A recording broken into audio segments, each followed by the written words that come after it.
Welcome to Power Up, the podcast that uncovers the unique challenges women leaders face today. Join your hosts, Nat and Kristen, as we dive into the tough topics and provide actionable insights you can apply right now. Don't forget to hit subscribe so you don't miss any episodes. So Nat, I've been thinking about turtles. I refer to myself more as a hare. We are actually thinking about the fable of the tortoise and the hare, and that, what is it? Slow and steady wins the race? Yeah, we all read that book, didn't we? I actually don't think of myself at all as a hare because I've been starting to jog again. I saw a really funny meme about, in your head, you're like, I'm fast, I'm strong, I'm powerful. And then the reality is you're like, glug, glug. I am very tortoise-like, my yogging. Speaking of memes, the reason we're talking about the tortoise and the hare is I've been seeing all these memes, how I thought 2025 would start. And it was like people doing yoga at sunrise and beautifully rested people. And then it's like how it actually is. And it's like Rocky Balboa after 15 rounds of being punched in the face. And that is sometimes how many people feel after a rest. We need, a holiday from our holiday, a vacation from our vacation. It's okay to start slow. Hilariously, the place where a lot of those memes are formed on, we assumed would not be around in 2025 until literally this morning, the morning we're recording this podcast, where TikTok was banned and then unbanned. Oh, is it unbanned? Okay. I think it's been unbanned. So This was a classic 2025 start. You think you're starting with somewhat of a plan, things blow up and then things change again. That is sort of how years start, isn't it? It is. But it is funny, the pressure of this new year, new me. And we're giving everyone permission to find our feet in these first few months and to maybe just let it go. Let it go. I've had a few people ask me, have you any big goals? Have you done your strategy setting? And I'm like, no, we are taking a slow and steady approach. We are new year, same me. But actually, I feel like part of the joy of iteration, which is the process we take with our companies as well, is you are constantly thinking of yourself as a fully formed, perfectly great, wonderful human being that you're just trying to make small improvements to over time. Same with our careers. So I think for both of us, philosophically, the idea of starting some massive life change at the start of a year is philosophically against who we are as people. Humans are really interesting because we bite off more than we can chew. We create these big unattainable things that we can't stick to. And I think, Friday fail was last Friday. And that's when most New Year's resolutions fail, like 2 weeks in. And by February, that was also the day we first recorded this podcast and had a massive fail. Exactly, we did. And so we are redoing this podcast. So we had to fail ourselves. But then I also think sometimes we set the goals or do the things, humans, that think are the right thing, but we need to find our feet and take the time to find the right thing. Yeah, we love the fresh start effect. And the fresh start effect is massive at the start of a year, but it could be the start of a week, the start of a month, the start of a new day. This idea of this whole time frame is ahead of me. The world is full of possibility. Everything is great and optimistic. But what we can sometimes tend to do, and this is, I think, some of the research that you were quoting, is we tend to overcommit to doing something that is unreasonable and thereby set ourselves up to fail. Whereas what we think is a really nice way to start one of those time periods, firstly, just a little bit of iteration. So what's one thing I could do better? But actually recognizing not just the goal setting, but the approach to it could be a little bit different in that you have our permission to start slow. You do not have to leap fully into this new year or new week or new month. You don't need to hit the ground running, all of those tropes. You actually will have massive benefits from starting slow. And our first week back at work for 2025, we started day one. We went to watch some races. Horse races. Day two, horse races. Day two, we were trying to go to golf and walk around and just sort of start to talk about the things that we wanted to do. Then we had a day of sitting in front of our laptops. Then I went up to a wedding. And then week two, we probably were about 50-70% back on board. And this week feels like the first week that we are sort of the meetings are lining up, the things are happening faster. Granted, we had a public holiday yesterday. And so that's a 3 week ease in. And I feel rested and relaxed and productive, but I don't have that sense that I sometimes get at the start of a year of like, I'm already exhausted again.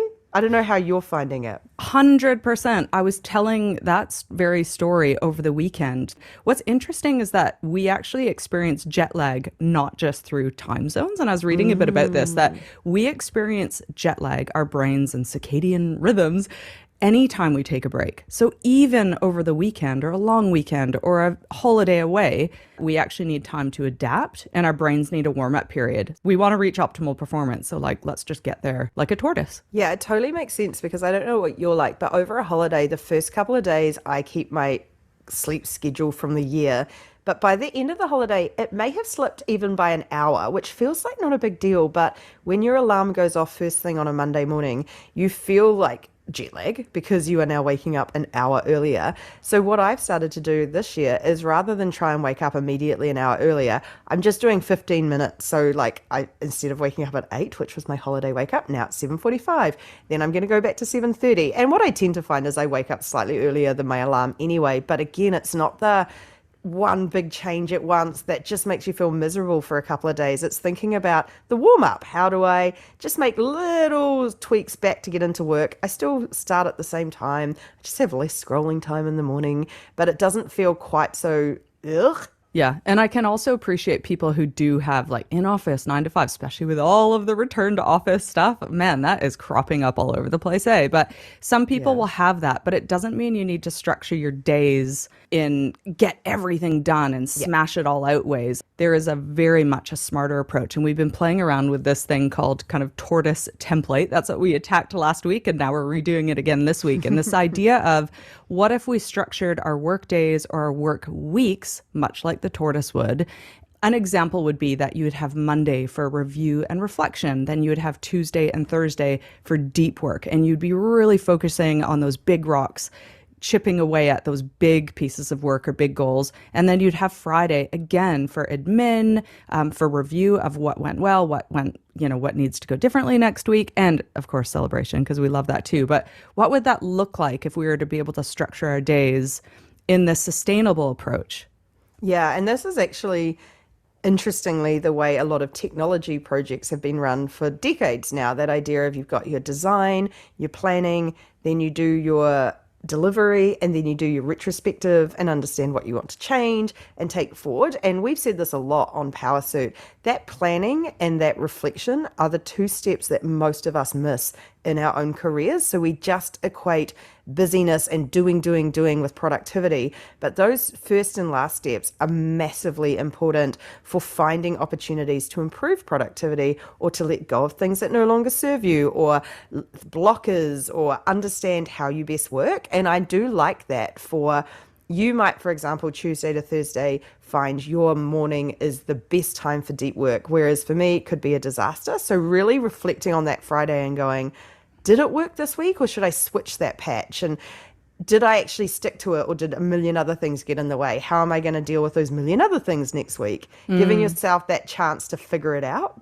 It's a little bit like the Parkinson's law that says work expands to fill the time available. And if we're not deliberate about the review and resetting and about contemplation and that deliberate space that's actually just as valuable as work, we will just expand it with busy work, won't we? So it's the reverse of Parkinson's law. Like if we think about startups that have failed or athletes that have burnt out or careers that haven't quite launched, it's so interesting that the theme that runs through them is we scale too fast. You just think about kids that burn out of sport by the age of 14, like do too much, or like startups that scale too fast and go off the rails, or people constantly switching careers. Just take a minute and let's take a steady approach to life.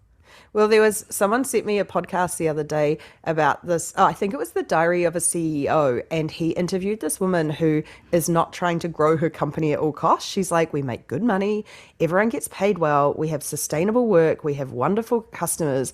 And he was really shocked and couldn't quite figure out what to do with someone who just wanted to work sustainably. And I just thought that's so interesting because what's not to love about that? That everyone's getting paid well, doing great work, but we have this natural, oh, if you're not burning out, you're not, well, it's not natural, it's probably cultural. If you're not burning out, you're not doing enough. And if you're not growing at all costs, you're not doing enough. And I just love that as a reality check. It's been interesting with us, and I kind of call us more mature founders. We're just tiny bit older than the average startup founder, but it's interesting when we hang out with them because there's, I thought we were the average age now. It's just the ones that we don't see much. I mean, I hope Pop so. culture shows the 22-year-olds. That's right. I'm thinking like the Silicon Valley 20 something in the whatever, in a basement, their mama's basement or something. I haven't moved out of home yet. There is this sense, and also that comes with the pressure of raising money and that expectation of how one must work, which is so funny because then they turn into big companies like Google and Microsoft, and they actually give their employees 20% of free time in order to be more creative and innovative because they know that works. So it's so funny that founders are like, must work 12-hour days, 7 days a week, because that will make me more creative and innovative, when it's, we are more mature now and no, that's not the thing. It's not what works. Well, and I think anyone who is feeling a little bit trapped in that busyness spiral or the busyness trap and feeling like, yeah, that's all fine and good for you to say, but I can't do this. Anytime you take a break, which I presume a lot of people have done over the holiday season, just remember and just look back on that time and realize that the world did not die without you turning up at the office that day. And it is sometimes really important to remind ourselves of that, because the thing about work is it is relentless by design. You have to have stuff to do every day, so it does never end. But you actually can build in breaks and slow patches to that in order not to be lazy, but to actually improve your productivity by making sure you're working with your rhythms and working sustainably. So I always try and remind myself of that, is no one's going to die if I take a day off, which probably means it's not killer to take a little bit more time to get started in the year. So interesting, because I'm thinking about how personal this tortoise template has to be. So first of all, we want to give everyone permission to adopt your very own tortoise template, whatever that looks Your like. own tortoise shell. Yeah, do that. And we're going to give some of our favorite tips. What I've learned over my break is I do not function when I don't sleep. In order for me to be optimal performance, I have to sleep. And if there is a day that I do actually have to take half a day, yeah, Power Suit's going to be okay. Take it. Yeah, I think that was the best advice I got from our official advisor years ago. Is she asked me to list the 3 things that I made me feel calm, or like that were true when I was feeling calm and good, and that was like a tidy house, I was exercising, I was sleeping, something like that. And then she said, those aren't the things that happen when you feel good. Those are the things you need to protect to stay feeling good. And that really changed my thinking about them. And like, if I miss a night's sleep, I can probably function off that, but I'll probably get half as much work done. So just take that nap. Or oh my gosh, I love that. Yeah, if I start to think, oh, exercise, I don't have time for it, that is exactly the time to make time for it, because that's where things start to spiral downwards for me. I love that. Okay, I have another tortoise tip for me that's worked for me. And this is the planning, the little 30 minutes of planning. And this is what I've learned about myself.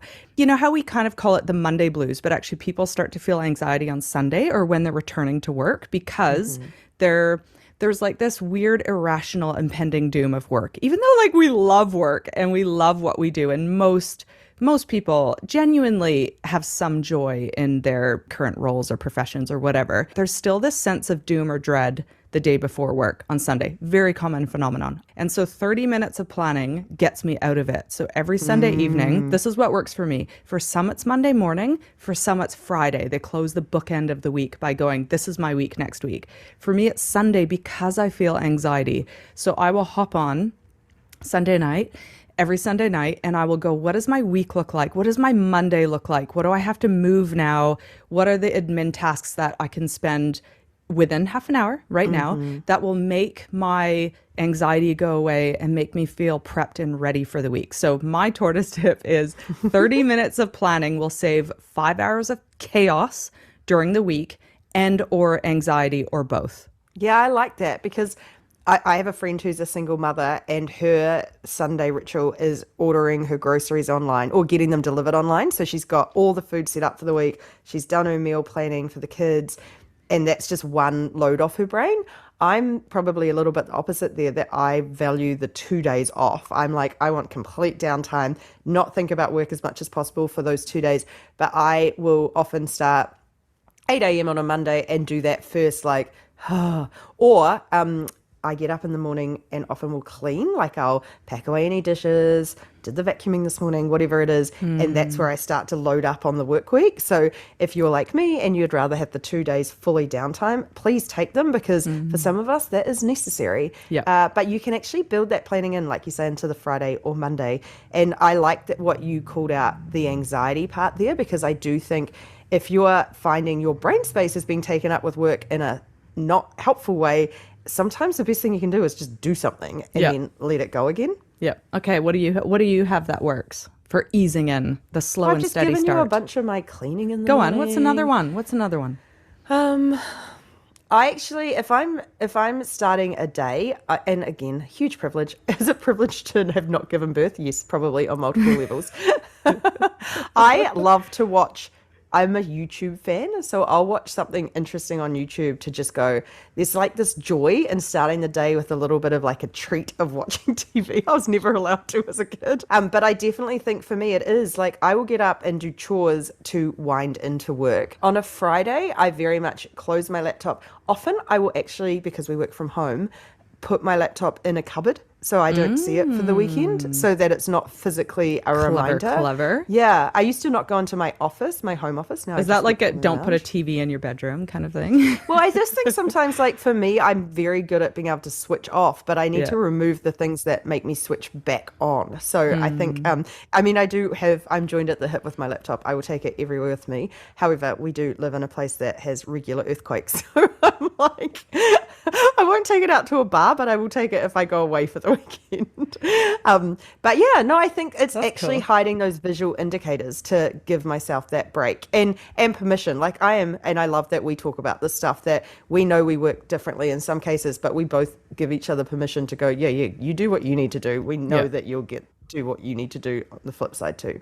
What are your thoughts on, because this is a hack in terms of structuring your time more deliberately this year, but like meeting free Mondays or meeting free whatever. Like to be honest, I have to, it's never worked for me because I often have to work around other people's schedules. And I'm okay with that. Like I'm able to still schedule my productive work in the week. But what I know is that corporates, that meetings just skyrocket, and quite often meetings that shouldn't be meetings anyway. So taking that very extreme stance of meeting free, just allows their people to be able to work. But what are your thoughts for you around Yeah, meetings that's a and good how do one. you structure that? I actually heard from a power suitor a while ago after our meeting, something we must have done on meetings. And he said he looked at his calendar and went, oh my goodness, a lot of these things could just be an email update, and actually cut a couple of meetings out of his calendar, which I love. I have been trying to manage my in-person meetings. Firstly, for us, we work from home. We both live quite close to town, but it's probably adds an hour, about an hour when we have to travel. Which is, we love to see people face to face, by the way. It's wonderful. But we have to be very ruthless with time management. So I try and book those meetings in one patch. So I'll try and have half an hour between them. We often meet up at a cafe or something. So I'll do 2 or 3 in one afternoon, usually afternoon for some reason for me. And so I can just catch the bus in, have my 3 meetings, and come back out rather than racing in for one. I once crammed 5 meetings in, and that was far too many because especially if you're not used to face-to-face meetings, that felt like hugely energy draining. So that's one thing I'm trying to do. But I also, both of us are trying to work on this idea of being able to work fully remotely, even if it's just going to the beach and working from there for a couple of days. And so trying to plan days where it's like, oh, if I want to do this, don't have stuff on those days. And again, I don't think I'm perfect at that because yeah, there is little, sometimes we can't control it all, but where possible, trying to be really intentional about where I set those meetings or asking to move them. And I know that you also are a little bit more deliberate about your deep work time in the day. And again, I don't feel I need that. I am more of a, if I were to look at that 5 day work week kind of tortoise template thing, I actually do adhere to that a little bit. Like Monday's always time that we record the podcast, time that the podcast is edited, doing all the emails, any LinkedIn stuff, setting any social stuff for the week. It might be setting up sales calls, or like it does really feel like a review reset. I don't know, almost a mini day for me. Tuesday to Thursday, that is like hustle on. We have events. We're doing deep work type stuff right from that through to events. And then Friday is almost a mixture. I think we are different in the sense, well, actually similar in that your Sunday, when you're thinking about work and like, oh, I get that about large pieces of work if I'm not working on them. So I have to block out those time to make sure I'm making progress and know the unknowns or know the things that I'm worried about and that I've started to think about solutions to them. Otherwise, it doesn't matter where I am and what I'm doing. That's just top of mind. Like I'll be out for dinner and I'll just be worrying about it. So I think for me, deep work is a way to, and blocking out that time is a way to reduce stress because I know I have booked the time, I can chip away at the stuff and I don't have to think about it outside of that block. So probably using the same techniques in a slightly different way. Yes, and for me, it's moving. Like I have my greatest deep thinking during moving. So for me, I have to Yeah. be out walking, and that's 8 a.m. in the morning with the dog. So there's no point in me scheduling deep work for 3. Like I can't flip a switch. I literally have to be outside in Yeah, nature. and that's actually true. And it's funny when we say we schedule deep work time. I've had so many conversations about what that looks like with different people. And I used to have a joke with someone else who was a consultant at the time, and we both said we should charge for our showers because that's where we did a lot of our thinking. And I think deep work doesn't have to look like staring at a computer. Deep work can be going out for, we've done this before, going out golfing, but actually thinking about this thing. Yeah, Actually, that's probably not true. It's not deep work, but it's planning work or it's thinking work or it's yeah, brainstorming work. All of that stuff can be done in different formats. We don't have yeah. to look the part. No one's, Yes. well, maybe some people are judging how you look when you work, but we don't. No, and it shouldn't be. So, last tip for me is just again the energy audit. Watch your energy levels, and that's where that I suppose that reflection comes in as well. Is just to quickly look back at times you had energy, times you didn't, things that added to it, things that took away from it. Tweak, and then try something else the next week. I have a quote, and it is Michelle Obama. What a shock. Trying to find a lot of really famous quotes. And when I say famous, they have been published and shared from women as few and far between. I don't and so know I if it's that women aren't saying them. exactly. So say them and share them with us. Say them and write them down and because I publish get them the on the internet. Thatchers, I get like Brene Brown, I get a Michelle Obama. But this one's good. This is success is not about the pace of progress, but the persistence of purpose. I That's like a good it. one. And lots of P's. Yes, we do like a power suit. Especially. I do like that. And so if you are starting back from a new week or a new month or after a holiday or whatever it is, just give yourself a little bit of a permission to start slightly differently than you intend to go on and Yay. be a little bit of a tortoise. I keep imagining myself as quite a cute tortoise. Well, we are. We're divine. We're gorgeous. Okay, be well, everyone, and we will catch you next week. Bye. Bye.